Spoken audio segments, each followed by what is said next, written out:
అయిపోయారు అందరూ.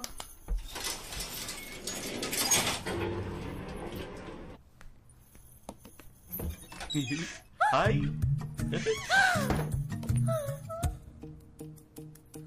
అయ్యో మళ్ళీ స్టార్ట్ అయిపోయిందా?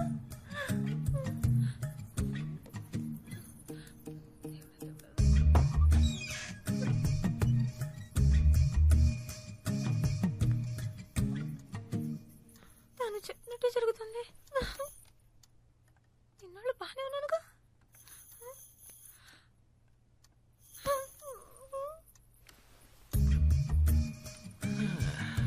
నేను అప్పుడే చెప్పాను కదా నీకు ఇమాజిన్ రొమాన్స్ ఫీలియా ఉంది అని. ఏమండి అసలే నా కొంట్లో బాలేదు, మధ్యలో మీరేంటి? ఓ మై గాడ్, నా గొంతు నీకు వినిపించిందా? ఇలా చూడు సత్య, ముందు నేను లేని చోటంతా నీకు కనిపించాను అంటే నువ్వు నన్ను మనస్ఫూర్తిగా ప్రేమించడం మొదలుపెట్టావు. That's symptom number 1. ఇప్పుడు నా మాటలు నీకు వినిపిస్తున్నాయి. That's symptom number 2. అప్పుడు దీని అర్థం ఏంటర్థం? లవ్ ముదిరిపోయిందని అర్థం. నేను నమ్మను. ఏ నాకు లవ్వా? అది నీ మీద? అవును మరి. లవ్ కాకపోతే కొత్త నంబర్ 6, పాత number 16, money watch works, watch maker street, Vizag 530027 లో ఉన్న నేను, పాత నంబర్ 21, కొత్త నంబర్ 24, ఉల్లి వీధి, గోపాల సముద్రంలో ఉన్న నీ కళ్ళకు కనిపిస్తున్నానంటే ఎలా మరి? మా ఊరు అడ్రస్ నీకెలా తెలుసు? Basically I'm watch mechanic. General గా నాకు జనరల్ నాలెడ్జ్ ఎక్కువ. అదో తెలిసే నీ కళ్ళకి మాత్రం ఎలా కనిపిస్తున్నాను? ఎలా కనిపిస్తున్నారు? లవ్. యా. ఇప్పుడు నేను ఎక్కడున్నానో చెప్పు. Old number 6, new number 16, money watch works, watch maker street, Prahladpuram, Vizag 530027. నువ్వెక్కడున్నావు? హాల్ నంబర్ 21, న్యూ నంబర్ 24, ఉల్లి వీధి, గోపాల సముద్రం. అది అయినా నేను కనిపిస్తున్నాను, నా మాట వినిపిస్తోంది అంటే ముదిరిపోయింది. Symptom number 2 confirm. ఇప్పుడు సిమ్టమ్ నంబర్ 3. ఏంటిది? ఇప్పుడు వెంటనే పెళ్లి చేసుకునే ఆశ ఉందని చెక్ చేద్దాం. అలాంటి ఆశలు ఏమీ లేవండి. తొందరపడి మీరే నిర్ణయం తీసుకోకూడదు. నేను మీలాగే అనుకుంటున్నాను. అయినా మీరు నా పర్మిషన్ లేకుండా నన్ను లవ్ చేయడం నాకేమాత్రం నచ్చలేదు. సరే వదిలేండి, జరిగింది ఏదో జరిగిపోయింది. ముందు ఏదో టెస్ట్ చేద్దాం. ఒకవేళ మీ కళ్ళకి మా అమ్మ కనిపిస్తే మీరు మా కుటుంబంలో ఒకరవ్వాలని, నన్ను వెంటనే పెళ్లి చేసుకోవాలనే ఆశ మీ మనసులో పొంగుతుందని అర్థం. ఎలా మీ అమ్మగారిని? ఏదో మిమ్మల్ని లవ్ చేస్తున్నాను కాబట్టి నేను లేని చోట మీరు ఉన్నట్టు, మీరు మాట్లాడుతున్నట్టు అనిపిస్తుంది. అందుకని ఏకంగా పిచ్చ షార్ప్ అండి మీరు. ఒకవేళ మీ కళ్ళకి వెనకాల కిటికీలోంచి మా అమ్మ కనిపిస్తే, ఒకవేళ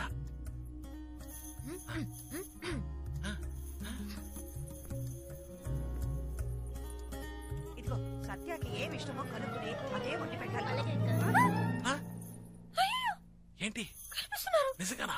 నిజంగానే కనిపిస్తున్నారు. అచ్చాబా, పెళ్లి చేసుకోవడం ఆస్తి నువ్వు మరీ అబద్ధాలు ఆడుతున్నావు. అయ్యో మా మమ్మీ మీద ఒట్టు నిజంగా కనిపిస్తున్నారు. ఏంటో అనేది నిజమా?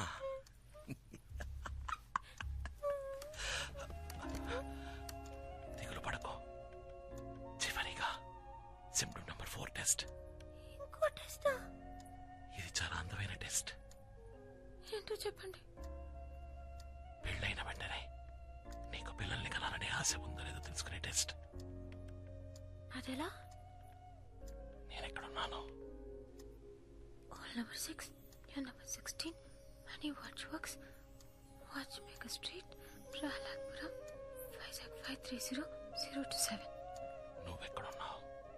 న్యూ నంబర్ 21, హాల్ నంబర్ 24, ఉల్లి వీధి, గోపాల సముద్రం.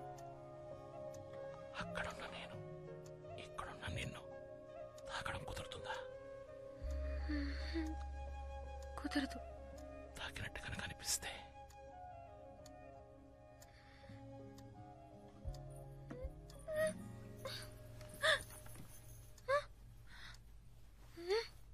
సత్య తల తీయవే. ఏంటమ్మా? లోపల ఏం చేస్తున్నావే? కిందకి రా.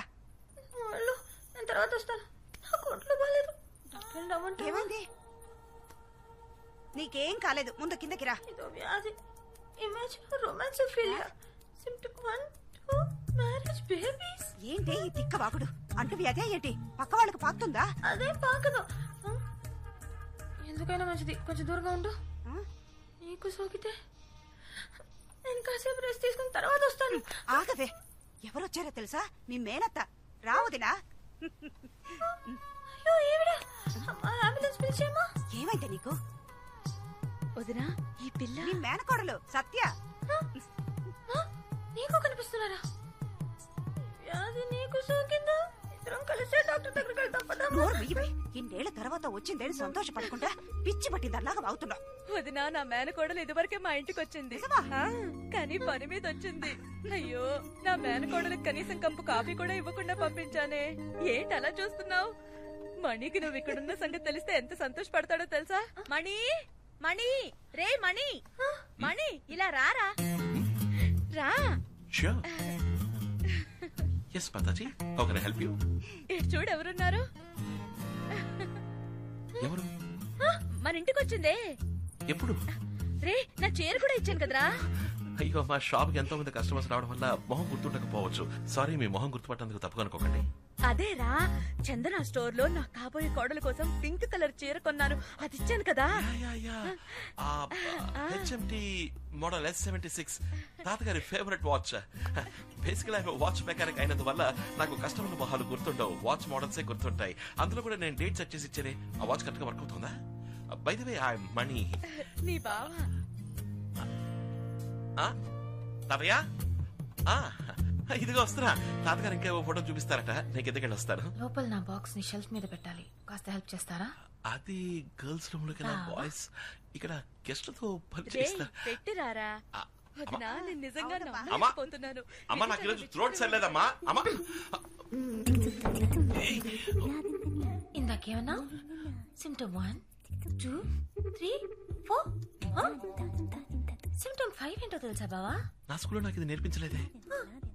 తెలియదా? ఆ వ్యాధి సోకిన పేషెంట్ కళ్ళలో ఒకడు కనిపిస్తున్నాడు కదా, వాడిని ఆ పేషెంట్ ఏం చేస్తుందో నేను చెప్పనా? గుడ్లు పీకి, ముక్కు మీద గుద్ది, చెవులు లాగి, చేతులు విరిచి. ఐ థింక్ నీకు ఇమాజినోఫిలియా పోయిందనుకుంటా. Yeah, we both are in the రొమాన్సోఫిలియా.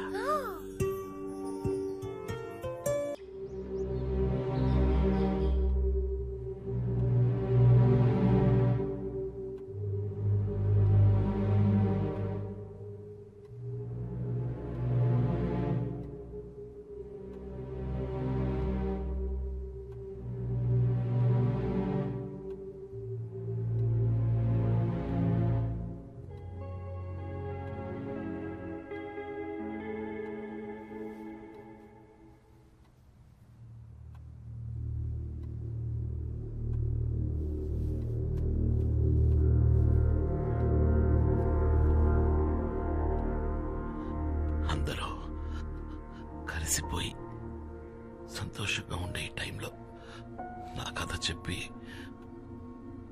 అనవసరంగా మిమ్మల్ని బాధ పెట్టాను. చచ్చా, అలాంటిదేం లేదు సార్. మీ మనసులో ఉన్న బాధని మాతో చెప్పుకున్నారు, అంతేగా. ఆత్రేయ అని మీ అన్నయ్య పేరు వినగానే మాకు తెలియకుండానే లోలోపలేదో భయం వేస్తోంది. మీ కథ విన్నా మాకే గుండె తరుక్కుపోతుంటే అది అనుభవించిన మీకు ఇంకెలా ఉంటుందో. డబ్బు కోసం సొంత తమ్ముడి భార్యని, ఈ ఆత్రేయ లాంటి వాళ్ళకి చావంత త్వరగా రాకూడదు సార్. వాడు అసలు చచ్చుండకూడదు. వాడు ప్రాణాలతో ఉండి ప్రతి క్షణం చిత్రవద అనుభవిస్తూ కురింగి కృషించి రఘు, క్షమించండి నాన్న. శివకుమార్, జరిగిపోయిన దాన్ని మనం ఎలాగో మార్చలేం కదా. కనీసం జరిగేదైనా మంచిగా జరగాలని ఆశిద్దాం.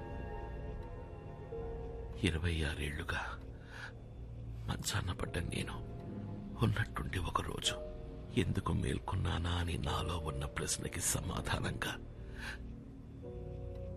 నా బిడ్డ ఈరోజు నా ముందున్నాడు. నేను ఇన్నాళ్ళు ప్రాణాలతో ఉన్నది నిన్ను మళ్ళీ చూస్తానన్న నమ్మకంతోనే. అమ్మా, అసలు మీకెలా కృతజ్ఞతలు చెప్పాలో తెలియట్లేదు. చివరిసారిగా నా బిడ్డని ఒక్కసారి చూడాలనిపించింది. అందుకే మిమ్మల్ని వెతుక్కుంటూ వచ్చాను. చూసేశాను, నా మనసు నిండిపోయింది. చల్లగా ఉండు, నేను వెళ్ళొస్తానమ్మా. వస్తానండి మిత్ర. సార్, వెళదాం పద. ఏంటిది శివకుమార్? వచ్చి రాగానే వెళ్ళిపోతానంటున్నావు. ఇన్నేళ్ల తర్వాత నా కూతురు వచ్చింది, నా మనవడొచ్చాడు. బిడ్డ దూరం అయితే కలిగే వేదనేంటో, ఆ బాధ ఏంటో నాకు బాగా తెలుసు. అవునండి, మీ అబ్బాయి కూడా కొద్ది రోజులు మీతో గడపాలని ఆశ ఉండదా? అంతేకాదు శివకుమార్ గారు, మీరు కూడా ఈ కుటుంబ సభ్యుల్లో ఒకరని మర్చిపోకండి. మణి, నాన్నగారు లోపలికి తీసుకెళ్ళు. ఇది మీ ఇల్లు. రండి శివకుమార్ గారు. పదండి నాన్న.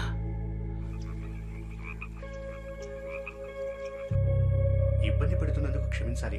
అంత పెద్ద చెట్టు కూలిపోయి స్కూల్ బిల్డింగ్ పడిపోతుంది అనుకోలేదు. అందుకని దాన్ని వెంటనే కట్టించాలయ్యా. మీరు చెప్పేది కరెక్టే, నేను కాదనడం లేదు. వరదాజులు గారు, ఇంతసేపు నాన్నగారు నేను దీని గురించే మాట్లాడుకుంటూ ఉన్నాం. హఠాత్తుగా ఇంత డబ్బు ఎక్కడి నుంచి తేగలం? రండి శివకుమార్ గారు, రండి. రండి. ఊర్లో చిన్న ప్రాబ్లం, దాని గురించే మాట్లాడుకుంటూ ఉన్నాం అంతే. అంతా వింటూనే ఉన్నాను. స్కూల్ని మీరు ఆశపడ్డట్టు కట్టడానికి ఎంతవుతుంది? ఎంత లేదన్నా ఒకటిన్నర కోటి అవుతుంది అనుకుంటా. దిగులు పడకండి, ఆ డబ్బు నేనిస్తాను. మీరు అనుకున్నట్టు పని మొదలు పెట్టండి. శివకుమార్, అంత డబ్బు మీరు ఇవ్వడం దేనికి? ఏంటండి, అది నా డబ్బు కాదు, మీ మనవడి డబ్బు. నిర్మోహమాటంగా తీసుకోండి. సరే, మీ ఇష్ట ప్రకారమే చేయండి. అయితే ఇంకేం పళ్ళు మొదలు ఇప్పుడు పెట్టేద్దాం. సంతోషమేగా? అంత డబ్బు మీరు ఇస్తానన్నందుకు చాలా సంతోషంగా ఉంది. ఊళ్ళో పిల్లలందరికీ ఎంతో హెల్ప్ఫుల్ గా ఉంటుంది. చాలా థ్యాంక్స్ అంకుల్. సత్య, అంకుల్, ఆ బ్రీఫ్ కేసులోంచి చెక్ బుక్ తీయమ్మా.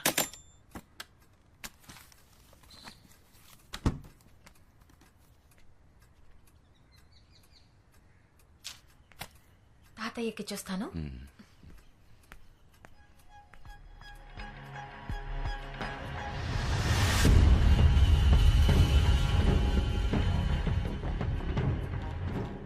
ఆ చెక్ ఇవ్వు. డేట్ తప్పుగా రాశాననుకుంటా. చెక్ ఇవ్వు. అమౌంట్ చెక్ చెయ్యాలి. ఆత్రేయ, చెక్ ఇవ్వు. నువ్వేనా ఆత్రేయ? చెక్ ఇవ్వమన్నానా? కుటుంబాన్ని నాశనం చేసింది నువ్వే కదా? చెక్ తీసుకొచ్చి ఇవ్వు. మణి!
శివ కుమార్. స్కూల్ కి మీ నాన్నగారు ఇచ్చారు. ఏంటి బాబు? ఏం లేదు, మీరు కిందకెళ్ళాలనుకుంటే చెప్పండి, తీసుకెళ్తాను.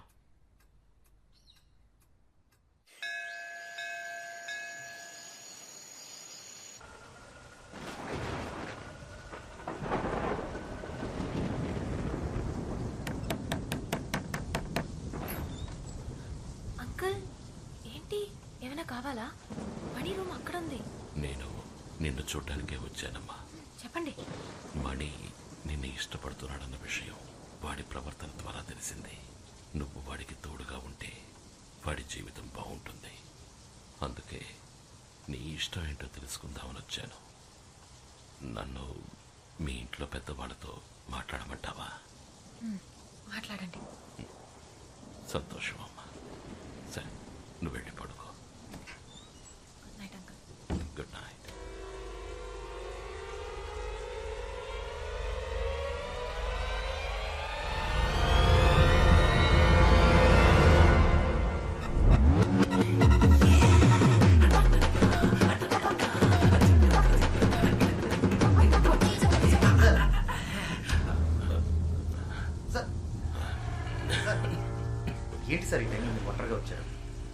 అడగొచ్చు కదా.